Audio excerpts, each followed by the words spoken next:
Okay, you guys, I want to read you this book called Miss Fannie's Hat. We borrowed this book from Miss Shea. Miss Fannie has lots of hats, and each one is her favorite.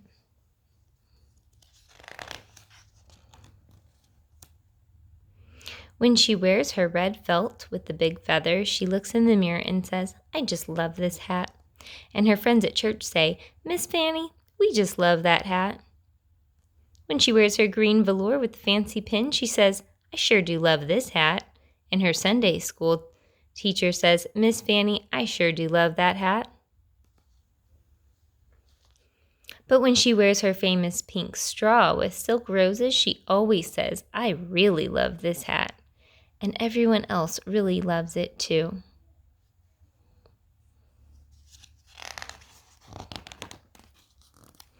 Miss Fannie is 99 years old and very small. In fact, she's grown to be about the same size she was as a little girl. Miss Fannie and her daughter Miss Wanda live together. Miss Wanda makes breakfast every morning. "Don't make me much breakfast," says Miss Fannie, sitting on the sofa in her robe. Miss Wanda tries to mind because Miss Fannie is her mama, but she forgets and brings her a piece of sausage, buttered toast with jelly, a scrambled egg, and a cup of herb tea. "Oh my, that's way too much," says Miss Fannie. Miss Fannie always says, but then she goes and eats it all up. My grandma used to say stuff like that too. Every morning after breakfast, Miss Fannie reads her Bible. She has worn out 3 Bibles reading them over and over. Her very favorite verse is, "With God, all things are possible." Every Saturday, Miss Wanda washes Miss Fannie's hair. Miss Fannie takes off her robe and stands around in her slip, looking very tiny. Then she gets on a stool and sticks her head in the sink. Miss Wanda runs the warm water and puts the shampoo on her mama's head and scrubs until it lathers up. Then she scrubs some more. "That feels good," says Miss Fannie.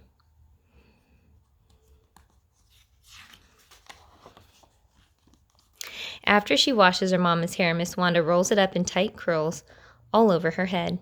The curlers are real hard to sleep in, but Miss Fannie doesn't care one bit. She knows that when she goes to church the next day, she will look beautiful. On Sunday morning, Miss Fannie puts on a pretty dress and high-heel shoes. She puts on earrings and necklaces and lipstick and blusher and powder. Next, Miss Wanda combs out her mama's hair, which is all nice and soft and gray, like the feathers of a dove.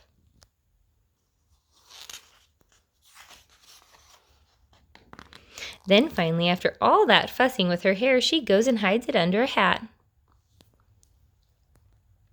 Miss Fannie has 3 black hats, 2 red hats, 1 green hat, 2 white hats, 2 navy hats, 3 beige hats, 1 brown hat, and the famous pink straw with roses.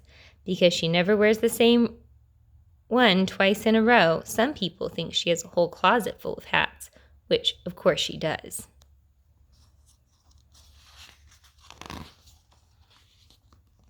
One Sunday, Miss Fannie's handsome young preacher came to her and said, "Miss Fannie, would you kindly give us one of your beautiful hats? It will go in the auction to fix up the church in time for Easter." That same day, Miss Wanda helped her mama get out her hats and put them on the bed and the dressing table. Then Miss Fannie closed her bedroom door. "Lord," she said aloud, "I'd appreciate it if you'd help me make the best choice." She always talked to the Lord as if he was right there.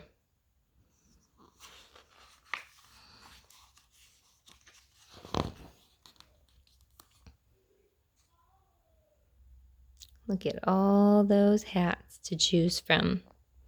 I wonder which one she's going to choose. Miss Fannie walked around the room and looked at each one of her hats. The green velour with the fancy pin was very, very old and still very beautiful. During the terrible flood of 1916, she had crossed the swollen river on a ferry to visit her mother and father. As she stood at the rail holding onto her beautiful hat, a house had floated by almost close enough to touch. And over there was her wide-brimmed felt with the gleaming black feather. "Ha!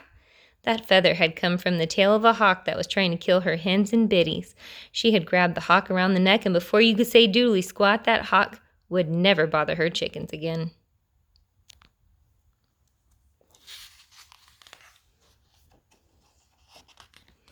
Then Miss Fanny picked up the hat made of soft brown velvet and stroked it. It had always reminded her of Flower, her grandmother's cow. When Miss Fanny was just 7 years old, she had started milking the brown velvety soft flower. Each evening she carried the milk to the spring in a bucket and set it in the icy water to keep cool. Later her mama would pour the milk into a churn, and Miss Fanny would churn it into butter just like you would buy at the store, except better. She realized that each one of her hats was like a friend, and each one brought back special memories. Finally, Miss Fanny came to her most favorite hat of all, the pink straw with silk roses. She had worn it every Easter Sunday for 35 years, and it always made her feel brand new, like Easter itself. But she wasn't the only one who thought it was special.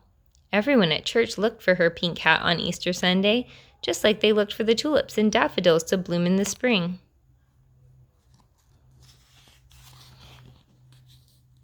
Miss Fanny took the pink straw out of its round box and put it on, even though she was wearing her oldest house dress with the torn pocket.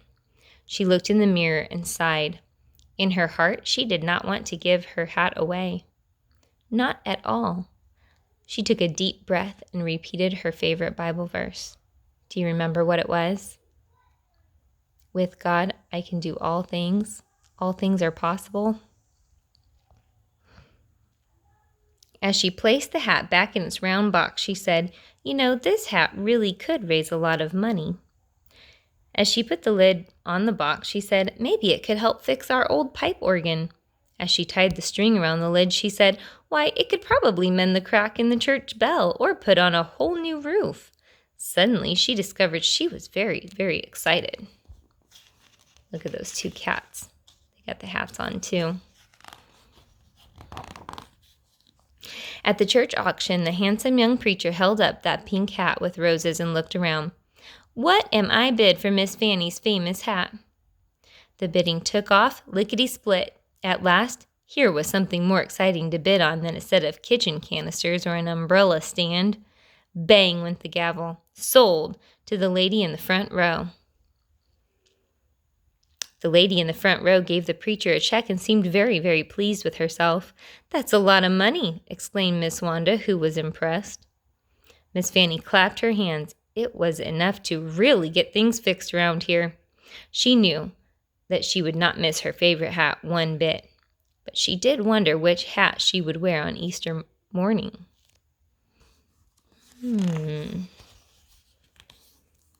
On Easter Sunday, Miss Fanny got up very early. She sat on the side of her bed and took the curlers out of her hair.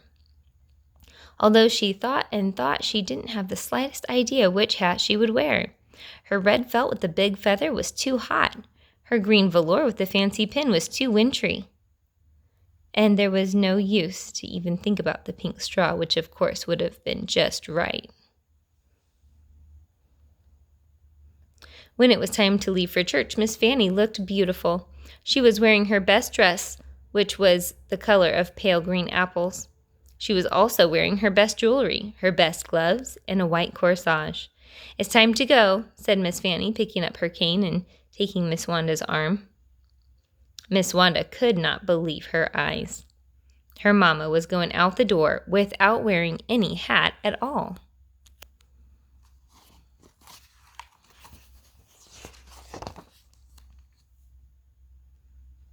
When they arrived at church, Miss Fanny couldn't believe her eyes.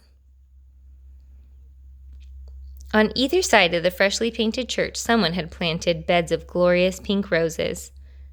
Pink roses were also planted along the walkway under the stained glass windows and in front of the old fence by the street. "Oh, Mama," said Miss Wanda, "it looks just like your pink hat." Look at the tears in their eyes. The handsome young preacher greeted them on the steps and gave each one a big hug. "We hope you're pleased, Miss Fanny. We were able to patch the bell and fix the organ, and your beautiful hat made it possible to buy all these roses." As Miss Fanny laughed with delight, they didn't see an old woman at all. What they saw was a young girl with hair as soft as the feathers of a dove. Now when people pass the little white church, they think they're seeing a garden of dazzling pink roses. But what they're really seeing is Miss Fanny's hat, and it will always, always be her favorite.